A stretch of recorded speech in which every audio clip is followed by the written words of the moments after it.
All right, we're in. Welcome back to the podcast, guys. This is the Construction Entrepreneur Podcast.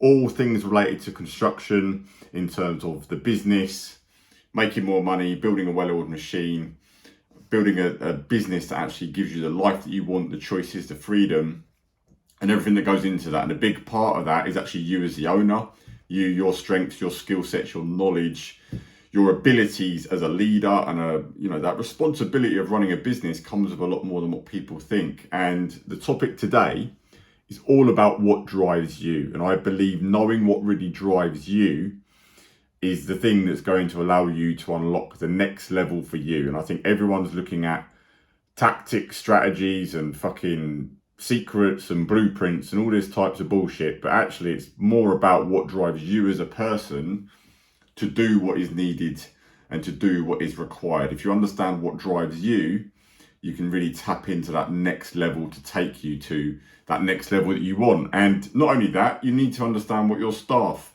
what their drivers are, what drives them, what motivates them, because not everyone responds in the same way. And as you build a team, that is a skill set in itself of running that team and being a good manager. You'll know from sports and from football, sometimes the best manager is the wrong manager for that team because it's different personalities, it's different people, it's different experiences. And a manager can really perform at one team, but you can't perform at another team because he's dealing with different people. Equally, a different person can work with a different client for you guys listening to this, and you can't work with them as well because you don't understand that person. So what drives people is massively important. And, I was really thinking about this on holiday because I was reading a book about this. It's from a coach in America. He's got a really weird, fucked up accent, but he's a really successful coach in sports, and he's got a book. It's called Flip the Switch. I was reading this book. Now, I'm someone that's done way over 6 figures on personal development. I've done a lot of courses. I've done a lot of mentorships. I've used a lot of people in business to get me ahead. I'm a big advocate of that. I'm a big fan of that, and I believe in it. I think it's the smartest way to get ahead. And I'm still constantly learning all the time. I'll still read books. I'll still absorb information because I always want to get to the next level and push on and develop. So I think of the stuff in this is going to really help you guys to understand what really drives you. So I think if you don't understand what drives you, if you don't tap into that yourself, then you're never going to be able to do that extra push when things are going wrong and you need to go into a different gear to get over it and push forwards, or when you've got a lot on your plate and you might feel a bit overwhelmed. If you don't tap into that next level and that gear of drive to do what needs to be done, or you're doing really well and complacency kicks in and you take the eye off the ball and then things start crumbling around you, which happens a lot. It happens a lot in business. People lose the buzz to drive and things start slipping. If you don't know that, you're in danger. Whereas if you do know that, if you do know what drives you, you can always set more goals, you can push forwards, you can break through barriers. Because this is a contact sport. Business is a contact sport. It is not an easy thing to do. It's simple. It's simple in theory and practice on paper. It's basically winning work. It's getting people to do it, getting delivery, invoicing it. It's not complicated, but there's a lot to it. There's a lot to manage. There's a lot to juggle. And this is a fucking stressful industry. It is fucking stressful. It's fucking hard. There's a lot going on. There's a lot of issues. There's a lot of people you've got to deal with, a lot of different skill sets you've got to deal with, constant moving, fucking ball aches, left, right, and fucking centre. And things will come out of fucking nowhere that will fuck you up that you just don't know. And you just don't know. You've got to put one foot in front of the other and push forward. And I don't think you can do that without knowing what drives you as a person and why you're actually doing it, because you really got to know that to understand, right, where's this fucking business going that you're in? You're all in business listening to this. Where is it going? Why do you want it to go there? And what's driving you to do that? So there are there are 5 main drivers of people. There's some other ones as well, but there's 5 main ones. Number 1 is fear. Number 2 is competition. Number 3 is the environment that you're in. Number 4 is embarrassment. And number 5 is exposure. Now, I'll explain these ones as we go through. And what I want for you guys listening to this, wherever you are, whether you're in the office or you're in the van, you're in the car going to look at a job, listen along to the things that I say on each one. And mentally take a note of which one relates to you more, so that you can really understand that and tap into that, so you can use it as your fuel. Okay, so I've got a few things to go through here. Number one, fear. And fear can be used in two ways. You know, there's a saying that fear is face everything and rise. So you see fear and you understand fear and you use it as fuel. But then there is fear of face everything and run. So you understand the risks and you understand the fear and you leg it, you bottle it and you piss off. Two different reactions from the same emotion, you know, the same driver. Two different people work in different ways. Some people let fear paralyze them so they don't move forward and they don't take action. If that's you, you need to recognize that. Whereas some people use fear as fuel, use the adrenaline and use it to pump them up to go, fuck you, I'm going to do this and I'm going to push forward. And you've got that level of confidence. You've got that level of, I will fucking get this done. So there's two ways of using fear. You know, it really is fuel or it's retreat and run. Now, fear, for me, there's so many different ways you can label up fear. There is the fear of loss. So there is the fear of losing a client. There is the fear of losing money. There is the fear of rejection from people.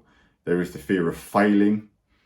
There's fear of conflict. Maybe you don't want to have awkward conversations or, you know, resolve problems that you've got. There is fear of losing respect or losing face. You know, fear of what people think, basically. There's fear of being laughed at. There is also, on the flip side of it, there is the fear of success. You know, how many people do you know that get so far and get so close to their goals, and then for whatever reason, I can't get my head around this because I'm not like this at all, they fuck it up and put the brakes on and do a U-turn and start doing something else. You know, you get so close to it, you do 95% of the work and then fuck it off at the weekend or give up, you know, lose commitment. So there's a bit of a fear of success, which is just a strange one, but that might be you. There's also fear of losing it all, especially when you've built up more wealth, you've built up a business with a bigger team, a lot more work going on. There can be the fear of losing all of that and being paralyzed by making the next moves that you need to make to continue to grow the business. That's very, very common. Then there is also the fear of change, which a lot of people struggle with. I know this, you know, a lot of people fear change. They fear disrupting the routine. They fear bringing in new people. They fear getting help, maybe. They fear all sorts of things with change. You know, some people are really weird. You know, some people they don't like changing the mug that you drink tea out of. You know, some people don't like changing the photocopy you got in the office and don't know how to use it. You know, it's understanding all this, and you might relate this to people that you've got working for you now, and you understand, right, okay, it's just a genuine fear that drives people and controls people. Now, fear drives you. If you're listening to this, and some of those things that I said there on fear sort of relate and tick a box, fear drives you if you're someone that always senses you're going to lose something. If the first thing you think about when you've got to make a decision is fear of loss, you fear you're going to lose something, fear is the biggest thing that's going to be driving you. If you feel rejected or you feel that you're not good enough, you think you're going to lose something, or you think you're going to lose respect or authority, and you can't stand the thought of someone speaking about you or saying something about you that isn't exactly what you want them to say, fear is what is driving you, is a primary driver. And you might find, as I list out some more of these on the other four that I've got, that you might have a mix of bits, and it might not be one dominant, but it might be two or three or even more for more complicated people. But that's what's driving you. If all that sort of stuff worries you, you've got a fear, and fear drives you, and you've got to learn to channel that fear into action and not being paralyzed. Now, number two, competition. Competition can be a great driver because, you know, it's like sport. You know, if you know you've got a team that's better than you, you want to beat that team. If you know there's a business that's doing more than you in the same industry, the same niche, you know, the same skill, same area, and they're bigger than you, they're better than you, they've got more people, they're more profitable, that competition drives you. You know, not everyone's driven by competition. Some people don't give a fuck about what everyone else is doing. But if this is you and you're listening to what I'm saying now, you know there's someone bigger than you, better than you. But don't be deceived by bigger, because it doesn't mean better.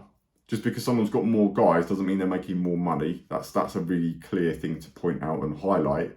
But if you know someone is genuinely more successful than you, They're a similar person to you. They're a similar skill set. They're not better than you.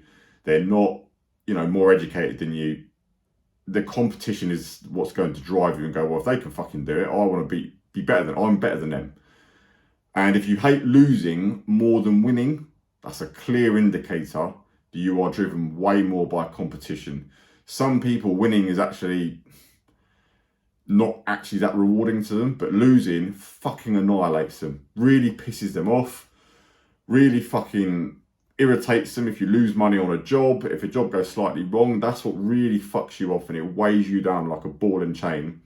Versus when you win a job and you make lots of money, it's like water off a duck's back.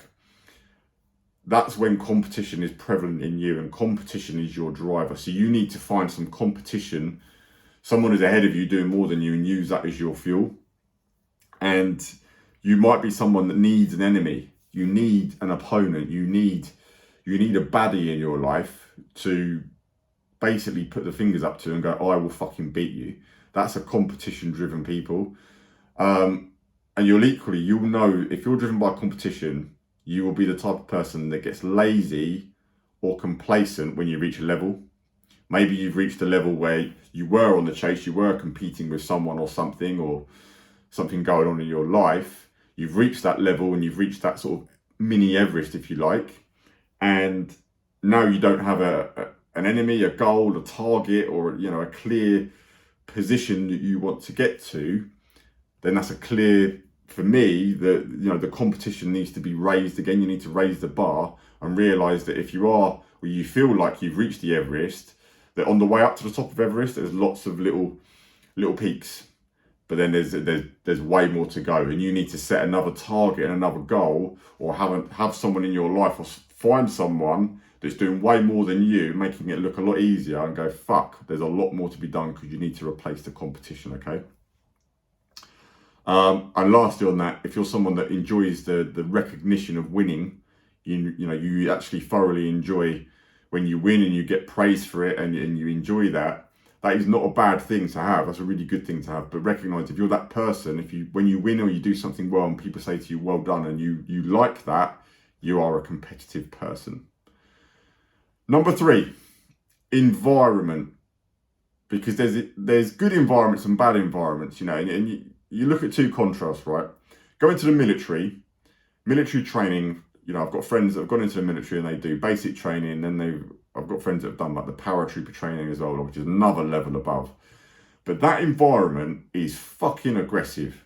That environment is an environment of no bullshit, no fucking excuses, lots of shouting, lots of fucking pressure, lots of stress. Some people thrive off that type of environment.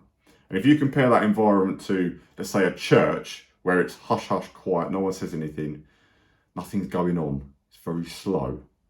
Two vastly different environments. And you will know if you're an environment person who environment drives you. You like being around hungry, driven people that are pushing the boundaries a bit. They bring you up. Your energy is dictated by other people. Clear indicator that environment is what drives you. So you need to be aware of the environment that you're putting yourself into. And a big part of the environment is exactly that. It's the people around you. Have you got people around you pushing you? Do you like to have someone who pokes you and says you can do better than that? Or, calls you out on your bullshit and really drives you and pushes you forward. And that's what a really good mentor or coach does, is actually pull on the little cotton thread sometimes and go, come on, you can do more than this. Or is that all you've got? And challenge you and push you. That's a big, big factor. And it's about having accountability. If accountability, that maybe you don't even like the thought of accountability, but in your heart that when you've got accountability, you've got someone to report to, you've got someone basically calling you out on your shit and checking in. If you know that that's good for you and you actually work better when you've got that level of accountability, then you are an environment-driven person, that you thrive off that. Some people fucking hate that because they're not driven by the environment they're in. But environment is not just location, it's the people around you. It's the people around you. It's the culture that you've got within your business as well. Are you creating an environment that promotes a culture that's in line with the goals that you've got for your business? Culture is absolutely everything. And a lot of people will will raise their own thermostat just by the culture that's in the office and the environment, the sites that you're doing work on. Culture is a massive, massive part. So really you've got to understand what culture does your business currently have? Is it a culture that's good for winning? Or is it a culture that's more based on losing and excuses, regrets, problems? You know, only you will answer that, but you've really got to understand this stuff, okay? So what expectations do you set? You know, your environment is going to be dictated by the expectations you set and the standards you set. And that's going to be in the form of a physical thing, your physical appearance, your physical respect for yourself. You know, are you in the right environment that you're setting that for yourself and your team? You know, and a classic one with that is someone who can't work out on their own. They need to be around other people that are pushing harder. That's a clear indicator that environment's important to you and it drives you.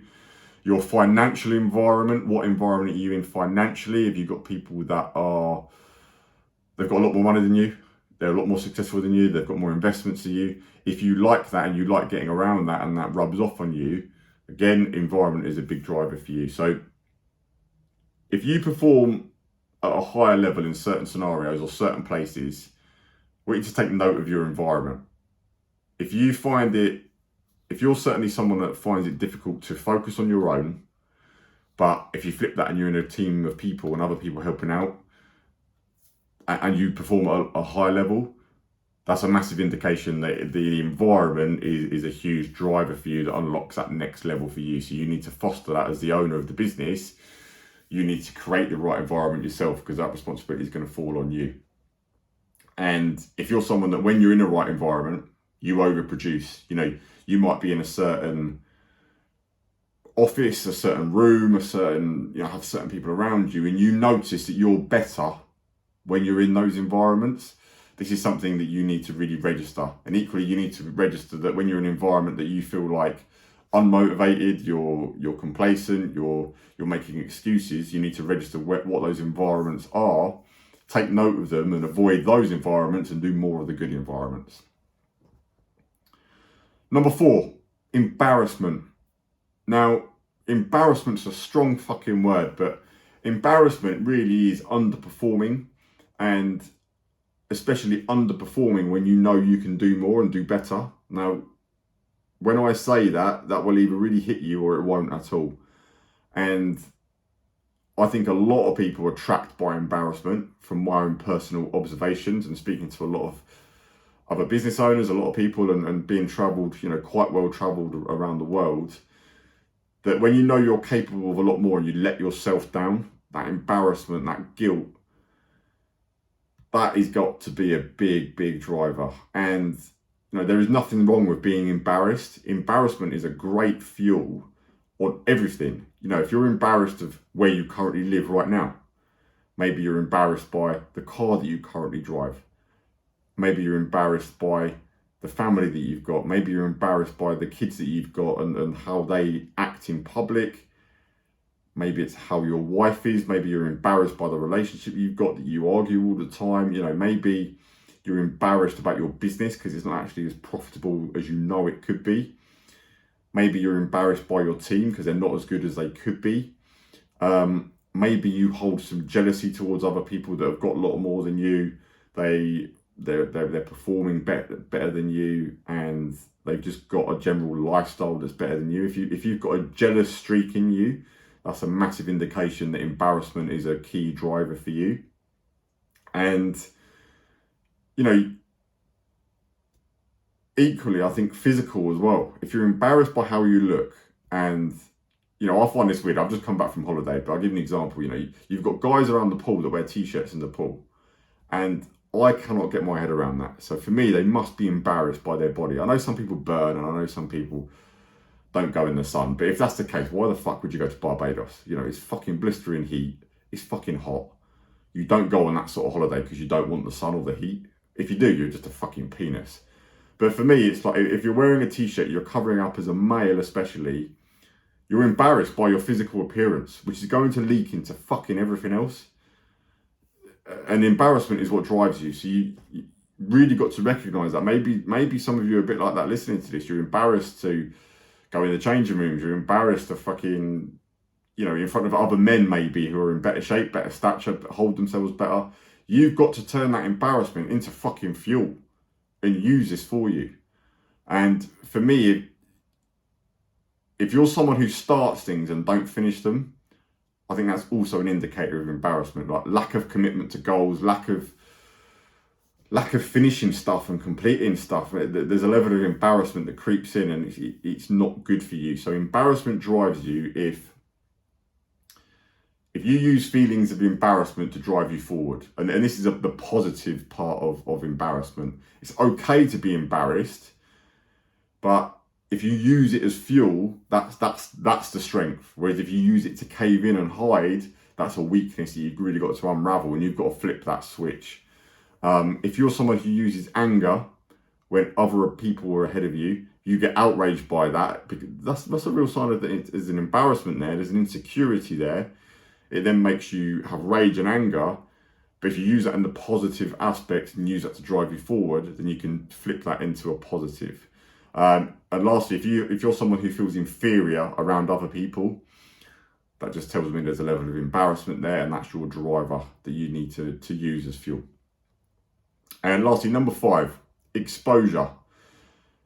Exposure is when you see something that's possible, or you meet someone and they say, well, I've done this, I did it this way, I've done that. And then once you know that and you understand that and you go, fuck, he did that, she did that, how the fuck did they do that? There is such a thing as it's called the law of exposure. Once you've seen something, once you've seen it in your mind and you've seen it's physically possible, and that then makes you and takes you to a level of thinking bigger, dreaming a bit more and going, right, I can do that. I can push on with that. If he can do it, I can do that. If exposure is something that drives you, maybe you see someone driving a nice car, you see someone in a nice restaurant going on a nice holiday, or they've done something in business that's like, wow, fucking hell, that exposure has really fired a light in you. This is someone, and you are that person, that you are driven by exposure. So you're someone that needs to get around people that are doing more. You need to do more and more of seeing more stuff so that you dream bigger and your imagination starts going off with you. And exposure drives you if you get inspired and it turns into action. That's the key thing, because some people get exposed to stuff, but it doesn't make them do stuff to get and obtain that stuff. A lot of people look at stuff and they are just literally a dreamer, literally just a fucking dreamer of like, oh wow, it's amazing, I want that. But you don't do anything, then exposure is not actually your driver. Exposure is your driver. If you see someone doing well, or you see something you like, you see some shiny shit you want, and then you immediately go into action. You go, right, what's the plan? How do I do that? How did they do it? I'm going to do exactly the same. Then exposure is your driver. You've really got to understand that clear difference, because anyone can dream, but it's only the people that use their drivers for their potential and actually do stuff to move forward is the differentiator to success, if you like. You know, like I said at the start of this, everyone's looking for hacks and secret stuff, but actually when you find out what fucking drives you, then you will just understand more about you as a person, look at yourself fucking square in the mirror and go, right, this is what I need to do and use for me, for you. Use what you've got. Everyone's different. That's why there is no set fucking game plan. Yes, in business, there's fucking basic rules and things you can do right, and things that I work with people and teach people and show people, right, do this, do this, do this, do that. But ultimately, it's going to come back to what fucking drives that person. You've got to lock into that driving factor. That's what's going to take you to the next level. So if you get inspired by others and you turn it into action, exposure is what's driving you. If you love going to new places, you love doing new things, you love meeting new people, because some people fucking hate that. That's the idea of the worst nightmare. But if you do, exposure is what drives you, so you need to do more and more of it. All right? Now, if you're also someone that loves to learn and loves to apply, that's the key thing with exposure. So, with all that being said, you might need to listen to this again in this episode and go through these things that I've said for each component, because like I said, there's 5 main ones there. You guys need to learn, right, which one relates more to you the most. Is it fear? Is it competition? Is it environment? Is it embarrassment? Or is it exposure? Which one is the biggest one for you? And you need to do some homework on yourself and go, right, that's the one for me, whether it is fear or competition. For me, it's actually a mix of those stuff. I'll give you an example. Fear is one of mine. My fear is not living up to my potential, getting to the end. I don't know why I think like this, but I do. I just always have. I do not want to get to my deathbed and go, fuck, I could have done this, I could have done more. I didn't do what was available to me. I didn't take advantage of every potential. I didn't take advantage of every opportunity and really went for it and fucking did every single thing that I possibly could to be the best person that I could possibly be in a financial position, in a physical position, and in a general being a fucking good person and a good egg around everyone else around me in my life, my family, my friends. Even you guys listening to this, of being a fucking great egg and a good person and a solid individual. I do not want to get to the end with regret and go, fuck, didn't do what I could have done. That fucking kills me. Fucking kills me. So that drives me. Competition drives me a bit as well. If I know someone can do something and they're not gifted, maybe they're actually a bit dumber than me and actually started off in a worse position than me and they're ahead of me, that just fucks me off. And that just drives me to go, I need to fucking use that. Environment, not so much for me. I can fucking perform whether I'm in a room on my own like this doing a podcast, or if I'm in a room full of other people doing it, I can perform anywhere. Embarrassment doesn't really drive me, but exposure does. If I see someone physically doing something, exposure buzzes me the fuck up. I love being exposed to other people winning, other people performing. I love it. I live for it. I could listen to that all day. I could meet new people all day. I could go to new places all day. So I understand what drives me. It's the fear, the competition, the exposure. I couldn't say what level, what equal weighting they're in, but I know that for me, so I use that to my advantage. So every day, if I'm doing something that's difficult, I will use fear and I will just play fucking mind games with myself and say, well, so-and-so did it, so I'm not going to quit. I've used that all the time. When it's gone really hard, I will use mind games to play on myself, to push myself forward. And I think that's what every successful, high-performing person will do as well. You know, whether that's a sports person or a business person, you've got to tap into that place in your head where you go, fuck you. You put the fingers up to whatever it is that drives you and you push on and you crack on, because you are always going to meet points in business that's going to test you. You don't know what they are, or when they're coming, or how many you have to go through. Sometimes you're going to go from problem to problem to problem, 3 or 4 or 5 problems in a row, and it's going to feel like, what the fuck is going on? And this is the brutal realities of it. This is the fucking real shit, right? Where everyone says, oh, business is easy. Step 1, step 2, step 3. It is not fucking like that. Even if you're best informed, things can go tits up and you can get fucking jabbed right in the face from somewhere you weren't expecting it. So when you know that and you are prepared and you know, right, this is what drives me, so whatever comes up, I'll deal with it because I'll tap into this place in your head. That's what's really going to push you. So I would do it daily. You know, I look at it daily. I think about the fears that I've got. I think about the competition, and I think about putting myself in places to expose myself to nicer stuff, to bigger stuff, to stuff that I want to obtain, to goals that I want to hit. And I'm just operating from that place and use that as your fuel. So I hope that has been useful, guys. I really hope that you can lock into what's going to drive you. Please let me know. Comment below if you're watching this on YouTube, or drop me a DM on Instagram and let me know what fucking drives you, because I just love this stuff. I love getting people to another level, and I just find it really interesting what drives different people as I speak to more and more of you guys and helping some of you out. So let me know, and equally, please do share this podcast with people. It does help out massively. We're just getting started. There's a lot more to cover in business and mindset and performance, if you like, and actually getting more from you as a person out of the business. I want to take this to the next level and really push it on, because I'm in competition with people. There's people out there doing more than me on this shit, so I want to beat them as a key driver for me. And I know I've got the potential to push it forward and get it out there to everyone in construction to make more money, be more successful, get to the next level, and then start investing the money and putting it into other stuff to multiply your money. But equally, get the fucking most out of life in terms of your physical performance, enjoy your life, have choices, and ultimately get to a place where you've got some freedom. So please do share it. I really appreciate it. And that's it. I'll see you on the next one.